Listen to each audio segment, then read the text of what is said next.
കാലം, ദേശം, വർണ്ണം, ഗന്ധം, രുചി, ഊഷ്മാവ് ഇവയെല്ലാം അസ്ഥിരമാണ് എന്ന് നമുക്കറിയാം. അറിവ് മാത്രമാണ് സ്ഥിരമായിട്ടുള്ളത് എന്ന് പഞ്ചദശിയുടെ കർത്താവായ വിദ്യാരണ്യ സ്വാമി തീർത്ഥപാദർ വാദിക്കുന്നു. ഈ അറിവിനെയാണ് അദ്ദേഹം ആത്മാവ് എന്ന് വിശേഷിപ്പിക്കുന്നത്. കുട്ടികൾ അവരുടെ ദുഃഖങ്ങളും സന്തോഷവുമെല്ലാം മുതിർന്നവരോട് പറയുന്നു. മുതിർന്നവർ സുഹൃത്തുക്കളോട് പങ്കുവെക്കുന്നു. എന്നാൽ തികച്ചും സ്വകാര്യമായ ചില വിഷയങ്ങൾ മനസ്സിനെ അസ്വസ്ഥമാക്കിക്കൊണ്ടിരിക്കുന്നു. അതിനെ മനസ്സിൽ നിന്നും ഒഴിവാക്കിയാൽ സ്വസ്ഥത ലഭിക്കും. അത്തരം സാഹചര്യങ്ങളിലാണ് പ്രാർത്ഥന അനുഗ്രഹമായി മാറുന്നത്. കേൾക്കാം ഇന്നത്തെ സന്ധ്യാനാമം.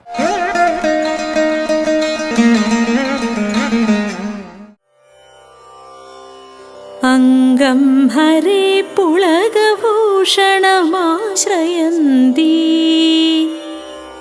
ഭൃംഗാംഗനേവ മുകുളാഭരണം തമാലം അംഗീകൃതാഖില വിഭൂതിരപാംഗലീലാ മംഗല്യദാസ്തു മമ മംഗലദേവതായാഃ. ഓം നമോ ശ്രീ മഹാദേവ്യേ നമഃ. ഓം നമോ ശ്രീ മഹാദേവ്യേ നമഃ. മുഗ്ധാ മുഹുർവിദധതി വദനേ മുരാരേഃ പ്രേമത്രപാ പ്രണിഹിതാനി ഗതാഗതാനി മാലാദൃശോർമധുകരീവ മഹോത്പലേയാ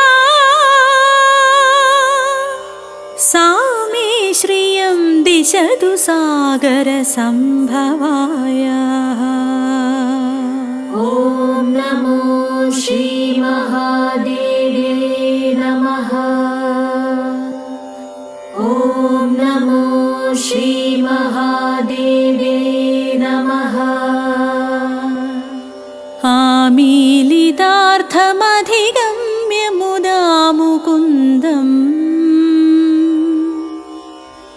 ആനന്ദമന്ദമനിമേഷമനംഗതന്ത്രം ആകേകരസ്ഥിതകനീനികപക്ഷ്മനേത്രം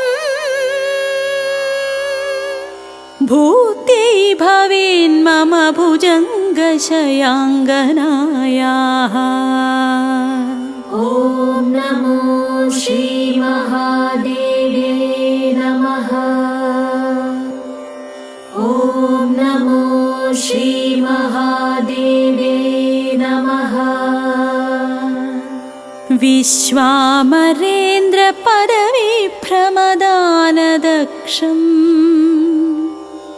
ആനന്ദഹേതുരധികം മധുവിദ്വിഷോऽപി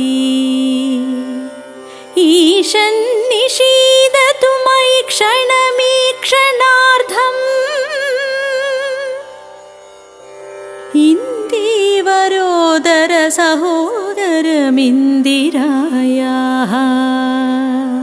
ഓം നമോ ശ്രീ മഹാദേവ്യേ നമഃ.